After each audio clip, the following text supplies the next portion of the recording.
AP 10th ఫలితాల్లో పెద్ద ఎత్తున తప్పులు దొర్లాయి. ప్రభుత్వ అసమర్థతే దీనికి కారణం అంటూ మాజీ మంత్రి బొత్స సత్యనారాయణ విమర్శించారు. అయితే ఆయనకు కౌంటర్ ఇచ్చారు మంత్రి కొండపల్లి శ్రీనివాస్. క్లాస్లో ఫెయిల్ అయిపోతే 20-25 మార్కులు వస్తే రీవెరిఫికేషన్ పెట్టుకుంటే 90 మార్కులు వచ్చినాయి. ఏమిటి విద్యలో ఒకవేళ తప్పిదనంగా జరిగితే ఆ పిల్లవాడి తాలకు భవిష్యత్తు ఏమైపోవాలి? 20% వచ్చి రీవెరిఫికేషన్ పెట్టుకున్న దాంట్లో ఎంతకంటే ఎక్కువ కరెక్షన్స్ వచ్చాయి, ఇప్పుడు ఇంకా తక్కువ వచ్చాయి అని చెప్తున్నారు. సిగ్గుపోవాలా? రోజుకు 40 పేపర్లు ఇస్తారు. ఉదయం ఒక 20, మధ్యాహ్నం ఒక 20, 5 వద్దామని చెప్తారు. మీరు మొన్న ఎన్ని ఇచ్చారండి? వెరిఫై చేసుకోండి. 2022లో 41,000 వచ్చాయి, 2023లో 61,000 వచ్చాయి, మరి ఈరోజు 66,000 వచ్చాయి.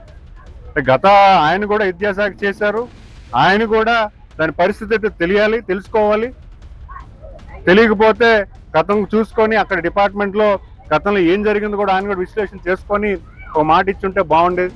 ఎటువంటి విశ్లేషణ లేకుండా ఏదో మాట్లాడాలి కాదని చెప్పాలి, ఏదో ప్రభుత్వం మీద బురద చల్లాలని ఒక తప్పుడు ఆలోచనతో ఈ రకంగా చేయడం ఖచ్చితంగా అది ఆయన తాలూకా నాయకత్వానికి కరెక్ట్ కాదు.